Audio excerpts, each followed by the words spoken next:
malaika wa Bwana hufanya kituo akiwazunguka wamchao na kuwalinda.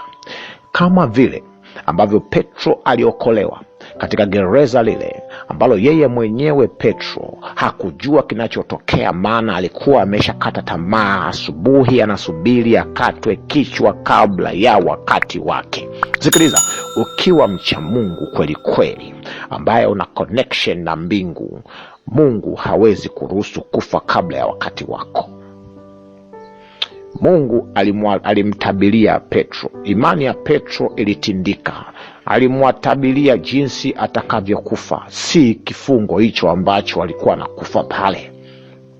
Ilikuwa ni jambo dogo kwa Petro kukataa kifo kile na kukumbuka kauli ya mwalimu wake kwamba atafanywa kama ambavyo alifanywa mwalimu wake.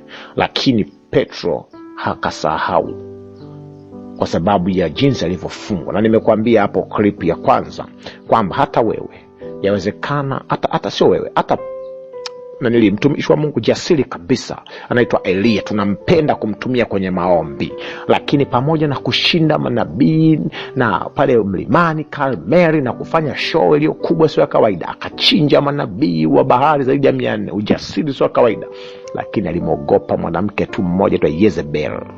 Aliposikia Yezebel amefika kutoka Sidoni akimtafuta nani ambaye alikuwa anafanya hii kitu, Elia aliogopa, akakimbia, akapata stress, akaomba kufa. Nimekuambia pale, hata wewe Mungu yuwaweza kukuokoa. Sasa kuna siri nyingine nitaka nisiziseme, ila nimeona tu Roho ameniongoza nimalizie, maana ni vitu nilipanga niviongee, lakini nashukuru Mungu ulinipa dakika 10 za kunisikiliza. Nimeona nikuongezee hizi ili naki ukichukue ikiwa utapenda. Lakini kuna jambo nataka ulijue kilichotokea kwenye kisa cha Petro pale gerezani.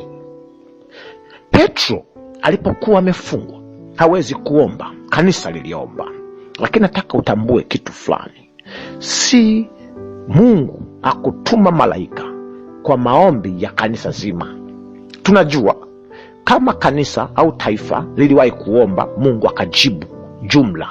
Katika kipindi cha Yehoshafati, malaika Mungu akatuma ujumbe akawashindia wale katika jangwa la Tekoa. Lakini pia Esther, kipindi kile Wayahudi waliomba, Esther akavunja taratibu ambazo zingegharimu maisha yake, lakini kwa nguvu ya maombi hata katiba ya nchi huwa inavunjwa. Kwa nguvu ya maombi unaweza kuingia mahali pasipoingilika. Kwa nguvu ya maombi Esther binti yule binti alisema liwalo na liwe, ikiwa kufa na nife, lakini nitakwenda kwa mfalme. Kuna mahali ambapo huwezi kwenda bila maombi, lakini kwa nguvu ya maombi panafungua vikwazo vyote vya kibinadamu. Na nimesema kazi za malaika mara nyingi anafanya zile kazi ambazo ni impossible katika mambo ya kibinadamu, haziwezekaniki. Sasa kanisa nyumbani kwa mwanamke mmoja mcha Mungu, Mariamu, mama yake na kijana mmoja hivi aliyewahi kukimbia injili aitwa Yohana Marko, kanisa liliomba. Mungu akashusha malaika akamtoa kimuujiza katika gereza ambalo lisingewezekana Petro cha kwanza alikimbia, alijua hiki si mimi, kuna watu wameomba, na walioomba ni wakina nani na wako wapi. Usikae peke yako. Kuna kesi ambazo zimekushinda, haimaanishi Mungu kashindwa. Imani yako ndiyo imekomea hapo. Lazima uwe na prayer band, kikosi chako cha maombi. Lazima uwe na kanisa linaloweza kuomba na kubeba mizigo yako. Haijaumbwa ukae peke yako. Yesu pamoja na kuwa Mungu, lakini katika ubinadamu wake alihitaji watu wa karibu. Alimhitaji Petro, Yakobo na Yohana. Kuna kesi nyingi ambazo alifukuza wengine wote, akabaki na Petro, Yakobo na Yohana, watu ambao wana spiritual connection, hata kama walikuwa ni wadhaifu, lakini ndio walimfaa Yesu wakati huo. Si kila mtu. Kuna mtu ambaye ukimshirikisha jambo lako utalisikia hadi kwenye kipindi cha redio, litatapakaa nchi nzima. Wataanza kupigia pole baba, nimesikia jamani pole, lakini Mungu atakusaidia tu. Wewe umeambiwa mtu umuombee, umeenda kutangaza. Hiyo ni roho ya ibilisi, hufai kushirikishwa mambo. Ndio maana Yesu alipoingia nyumbani kwa bwana mmoja Yairo kwenda kumfufua mtoto wake, akatoa tamko la kiungu kwamba mtoto amelala, mtoto hajafa. Watu wa namna ile nilozungumza walichukua wakaanza kucheka, wakamcheka Yesu. Anaongea vitu gani? Mtu amekufa, tumempima, anasema amelala. Yesu alipoona akawafukuza wote, toka, fukuza wote. Akamchukua Petro, Yakobo na Yohana na yule Jairo, maana alikuwa na imani kidogo, na mke wake Jairo, wakaingia ndani. Yesu akatamka, Talitha komi, yani mimi Yesu nasema mtoto amka. Akafufuka, akamwambia mpeni chakula ale. Kuna maeneo ambapo unahitaji watu wachache kwa kuomba. Sasa si kila aliyeomba alijibiwa ombi lake pale kanisani kwa Petro kuja. Maana Petro alipokuja pale kwenye ule mji, kijakazi, house girl, ndiye ambaye Mungu alisikia maombi yake, sio kanisa zima. Kuna makanisa yanaomba na yataomba, lakini Mungu hatajibu, maana wanaomba lakini hawaamini kwamba Mungu anaweza kukifanya wanachokiomba. Kijakazi aliposikia, hakumuona Petro, alisikia sauti ya Petro, akaamini huyu ndiyo Petro. Haleluya, Bwana amejibu. Kijakazi akakimbia kwenda kuambia kanisa. Watu walikuwa ni watu wachache, kanisa kwa sasa nyumbani kwa mtu, maana yake alikuwa watu wengi sana. Kanisa likasema, wewe binti umechanganyikiwa. Anasema umekuwa na wazimu, umerukwa akili, natakuwa mambo yako ya usichana na kuchanganya. Tena huyo atakuwa kama ni Petro, basi kama ni Petro basi ni malaika wake. Hawezi. Kwa kanisa lilikuwa linaomba, lakini kwenye akili yake kichwani lilikuwa linaona haiwezekani. Wanaona makufuri, wanaona maskari wa Kirumi, wanaona Herode anavyoenda kumuua, huku unaomba. Lakini kijakazi Lydia, aitwa Roda, alikuwa akiomba huku akiona jinsi ambavyo malaika wanashuka, jinsi ambavyo Mungu anafanya kazi. Kuna maombi hayajibiwi kwa sababu unapoomba huoni Mungu akifanya kazi, unaona jinsi baya linavyokujia.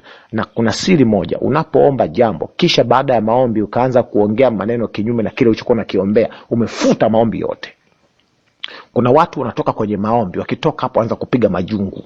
Kuna watu wanatoka kwenye maombi, wakitoka hapo wanaanza kusema sijui tuone itakueje, ila hapo sioni chochote. Mungu hajibu vitu kama hivyo. Kwa hiyo unapokuwa umeshirikisha watu, tena nakukumbusha, Daniel, Shadrach, Meshach na Abednego ilikuwa ni kikosi cha maombi ambacho walikubaliana na Mungu akajibu. Bwana asifiwe. Usiangalie hadhi ya mtu, cheo cha mtu na cheo alichojipa cha kidini. Kuna watu wamejipa vyeo vya kidini. Watu kwenye Biblia walikuwa wajiiti majina, walikuwa wanaitwa kwa sababu ya matendo yao. Ukadhani ndio mcha Mungu sana. Nataka nikutie moyo, Mungu anaweza kutumia mtu wa kawaida kabisa kukuokoa. Na kanuni ambayo ilivunjwa na wale watu ambao hawakuamini Petro ni kanuni ya Marko 11 na ule mstari wa 24. Kwa sababu hiyo nawaambia, yoyote myaombayo mkisali, aminini ya kwamba mnayapokea, nayo yatakuwa ya kwenu. Walipoomba na kusali, wale waumini wengine hawakuamini ya kwamba tayari Mungu ametenda, lakini Roda peke yake ndiye aliyetenda. Mungu akupe imani ya Roda, imani ya kuamini. Unapoomba kwa ajili ya mwenzako aliyefungwa katika gereza, iwe ni mume wako, mtoto wako, shangazi, mjomba, rafiki yako, bosi wako, mfanyakazi mwenzako, amini ya kwamba Mungu ametenda. Na ukiamini, malaika wanaingilia kati, wanachukua neno la Mungu ambalo umelitamka, wanaliweka katika uhalisia, na mambo makubwa yasiyowezekana yanafanyika mbele ya macho yako. Lakini kanisa lako nalitia moyo, linapoingia kwenye maombi, watengenezee imani waumini wote, waamini ya kwamba inawezekana, imekuwa. Unasema, Mungu wa mbinguni, na mimi nahitaji niweze kufunguliwa kutoka katika magereza ambayo nimefungwa. Sijui ni mapepo, sijui ni nini, sijui ni uko mizimu nimetupiwa. Mungu aniokoe. Unasema, nahitaji watu ambao Mungu atanikutanisha nao, ambao tutaomba usiku, tutaomba asubuhi, na Bwana afungue vifungo vya familia yangu. Ikiwa ni maombi yako, Mungu akupatie. Mungu akupatie saa hii, kwa sababu neno linalosema, neno lenye nguvu, lianze kufungua vifungo vyako. Na natamka kwa mamlaka ya neno la Mungu, akuachilie malaika zake washuke katika maisha yako. Amini ya kwamba inakuwa saa hii, akaachilie kila kilichokufunga na kuweka huru. Baba wa mbinguni, mtoto wako anakupenda, ndio maana amesikia maneno haya. Kwa imani aliyoiweka katika neno lako, Baba, mponye, mfungue, mwachilie kwa jina la Yesu.